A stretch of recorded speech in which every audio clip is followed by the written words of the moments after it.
Continuando a leitura do Srimad Bhagavatam, canto 8, capítulo 1, verso número 8.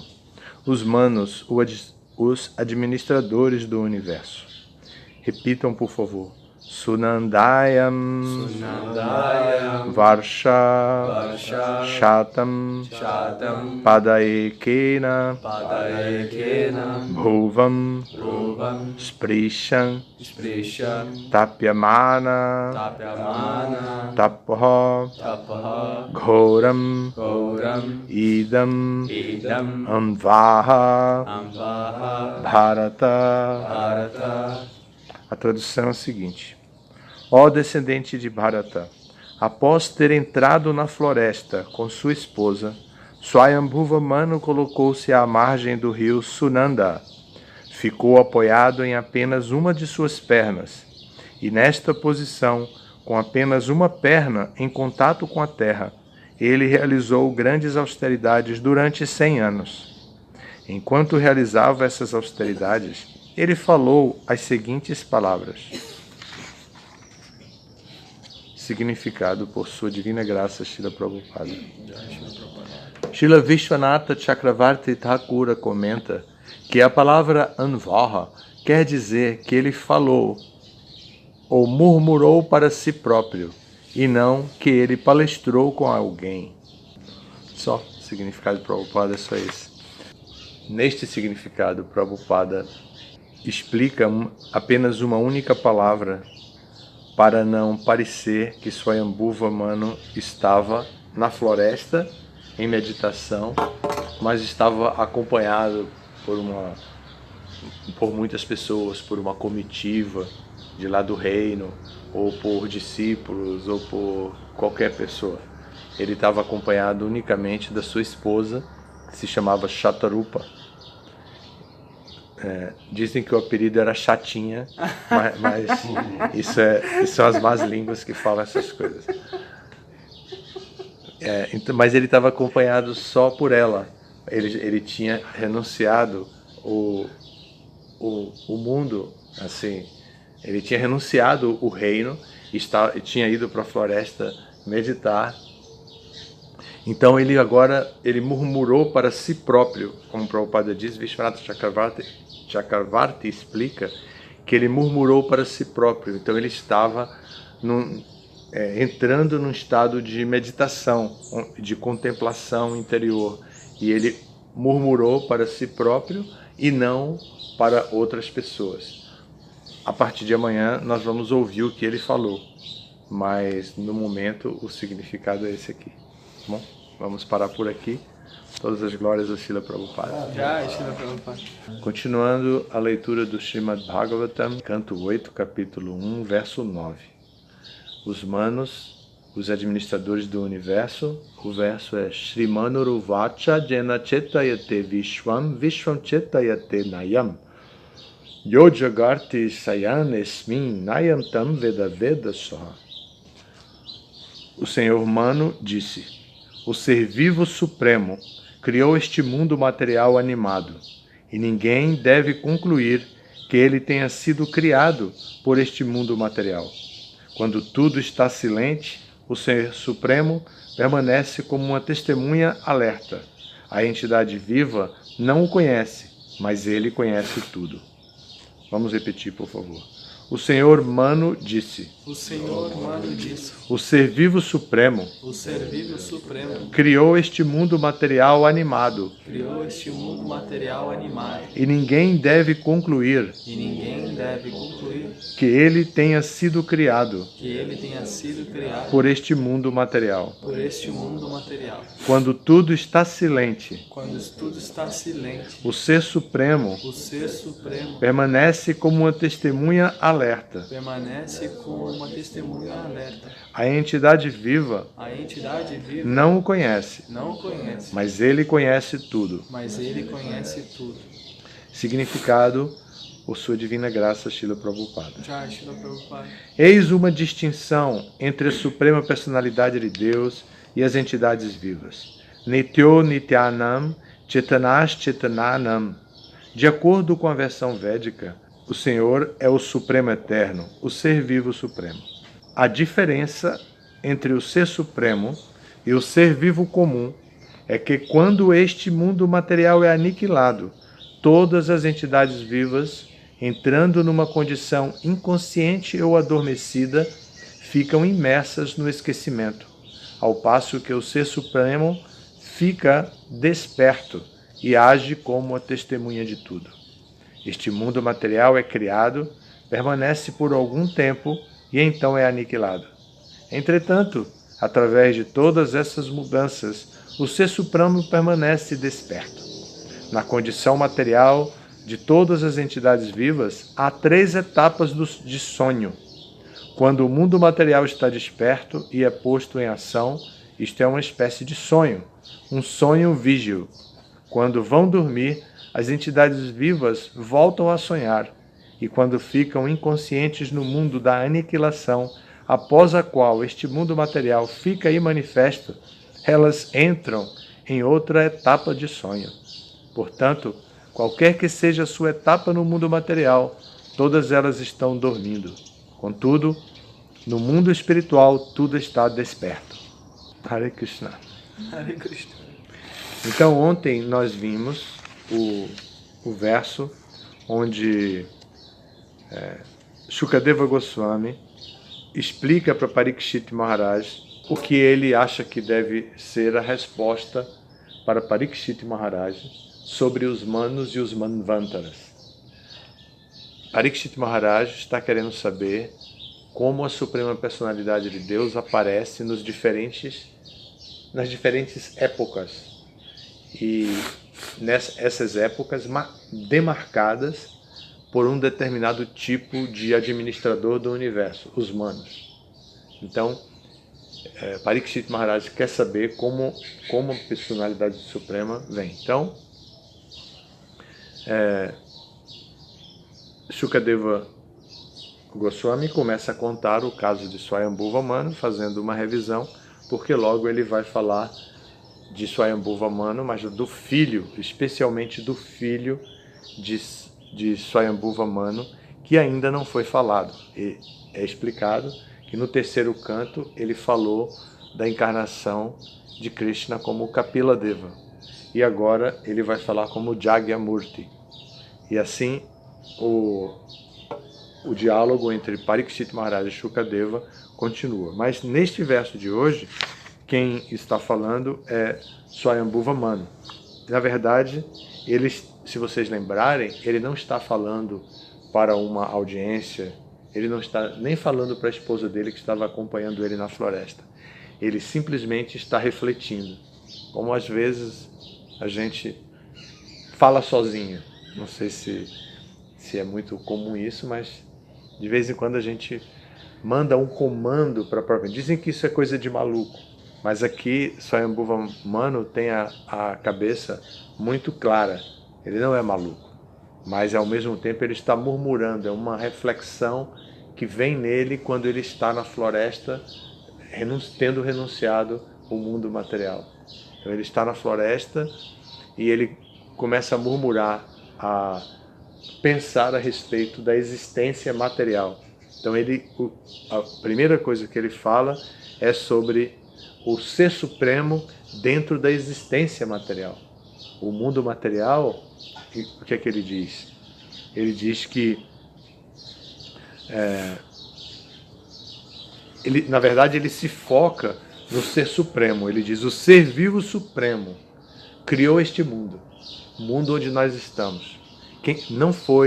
O mundo não surgiu por conta própria, ainda que tenha surgido com uma certa lógica racional, material, que os cientistas avaliem.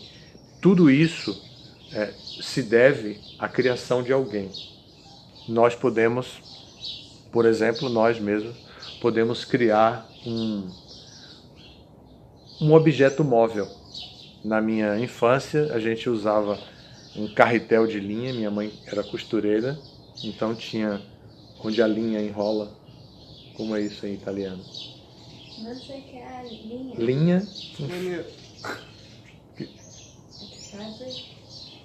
Não, o fio. Ah, Line? Filo. Filo. Filo. Filo da cuchito. É filho da cuchito. Então, a minha mãe costurava e depois que tirava o filo da cuchito, a gente usava o cuchito? Não, onde está o carretel e com uma bobina e com um elástico, uma liga de dinheiro, aquela de dinheiro. Acho que você não vai entender muito bem, porque são palavras muito raras para você no seu vocabulário, mas eu vou explicar. A gente pegava uma linha, assim, na verdade pegava o carretel, passava uma liga de borracha por dentro do eixo do orifício do carretel. De um lado prendia com uma madeirinha, enrolava aquilo, do outro lado colocava um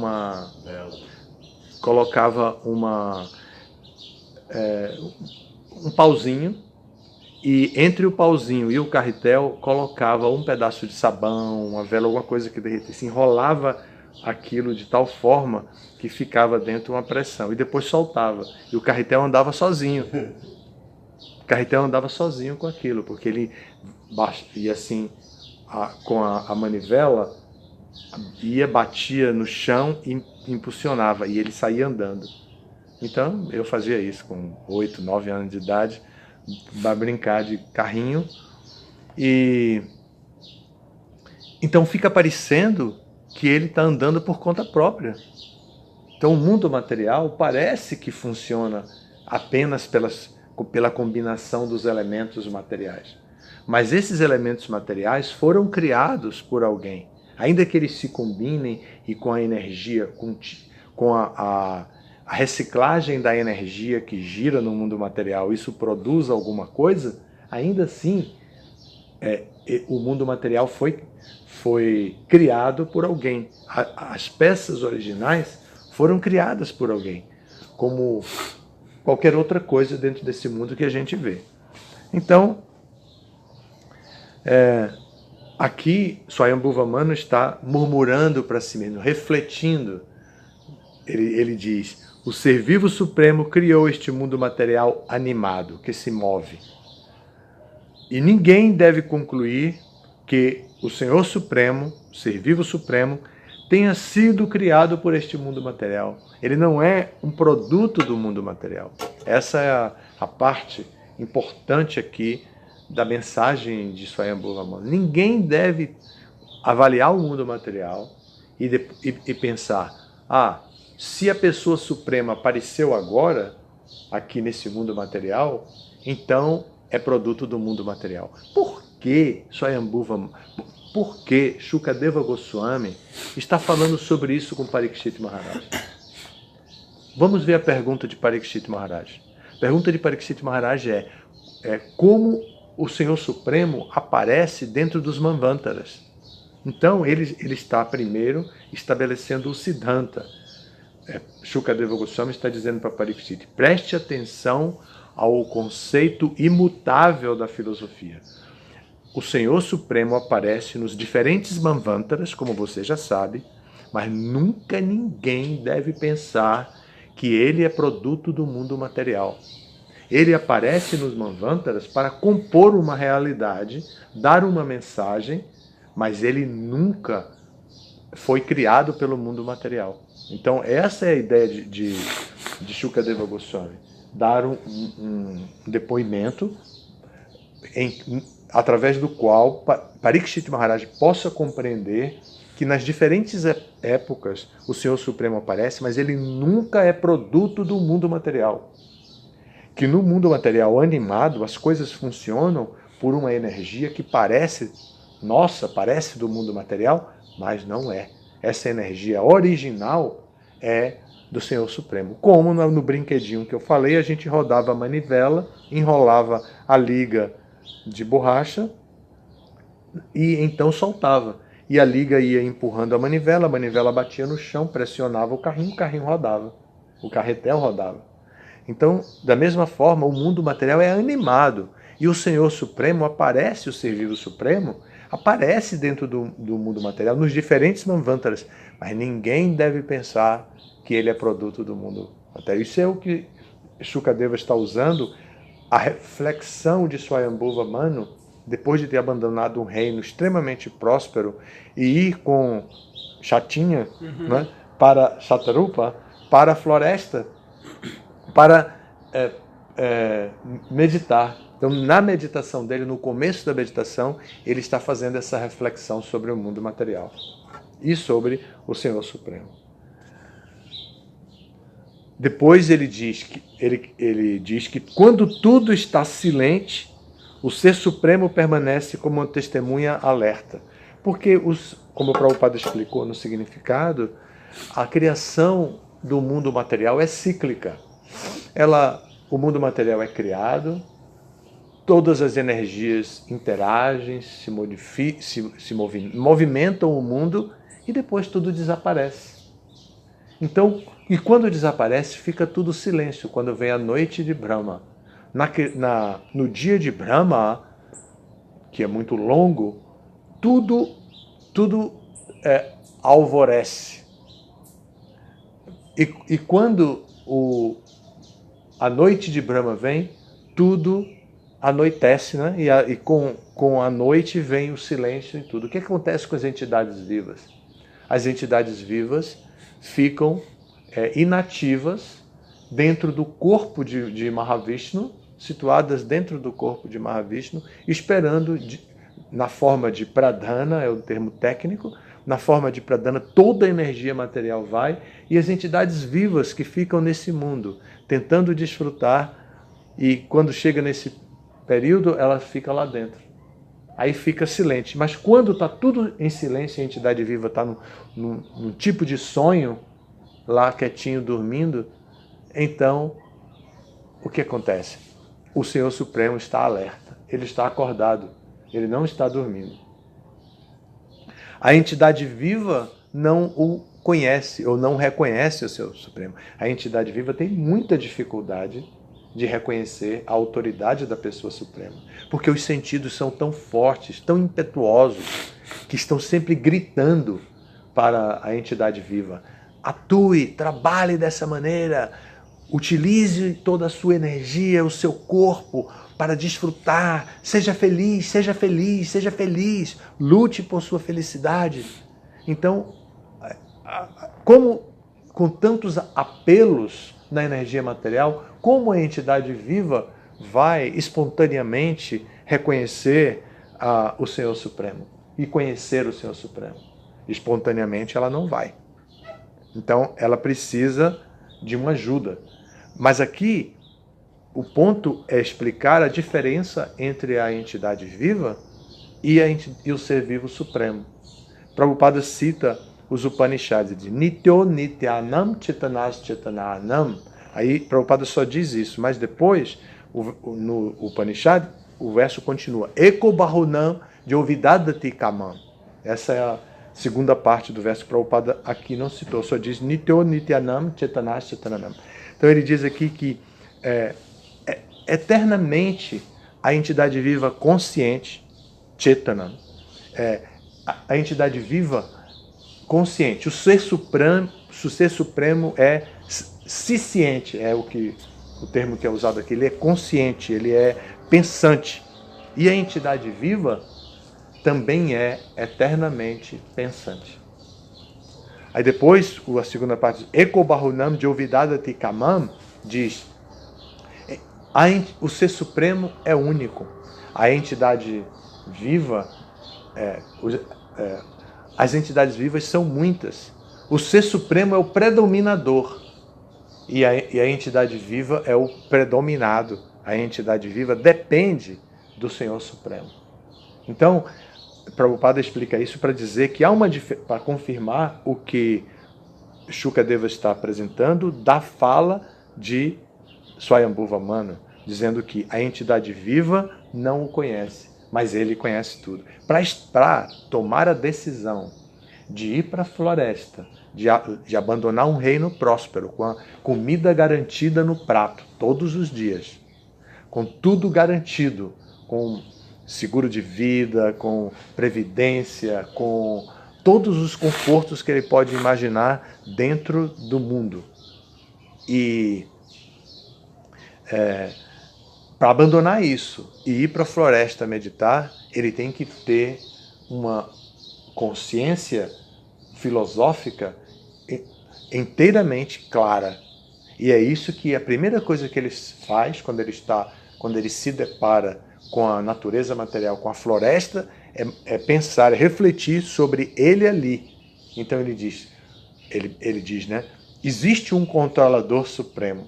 Esse controlador supremo, Krishna, está diante, é o criador de tudo isso aqui. Ele aparece às vezes aqui, mas ele não é criado pela natureza material. E na sua particularidade, e ele está ali e ele diz, e eu estou aqui sozinho, dentro de toda essa energia material, eu não posso esquecer o Senhor Supremo. Eu tenho sempre que lembrar que eu sou o seu servo. Então, a meditação de alguém que que se expõe a um processo é estar consciente. Ele está aqui começando, ele está murmurando isso para si mesmo, através da sua reflexão. E Prabhupada apoia isso. Prabhupada explica como que o Ser Supremo se diferencia da entidade viva comum. O ponto aqui foi trazido, essa história de Swayambhuva Mana foi trazida porque Parikshit Maharaj pergunta a Shukadeva Goswami como o Ser Supremo, a Pessoa Suprema, aparece nos diferentes Manvantaras, como ele aparece em cada etapa, em cada gestão dos administradores deste universo. E por isso começa assim, os próximos versos vão continuar descrevendo, Prabhupada com significados grandes, de várias páginas, nós vamos adentrar a este tema, sempre lembrando de que o Senhor Supremo é o predominador dentro deste universo. A entidade, o desafio verdadeiro da entidade viva não é sobreviver neste mundo. O verdadeiro desafio da entidade viva é chegar à posição de tornar-se um servo. E para ele se tornar um servo, ele tem que encarar todo o seu estado condicionado. Ele tem que encarar o seu condicionamento e compreender o seu próprio condicionamento, sua própria limitação. Essa é a prerrogativa para alguém que pretende chegar à posição de servo da Pessoa Suprema. E assim os próximos versos vão fazer a comparação entre a entidade viva suprema, que é única, e as entidades que são servas. É isso aí. Muito obrigado. Todas as glórias, Srila Prabhupada. Jai Srila Prabhupada.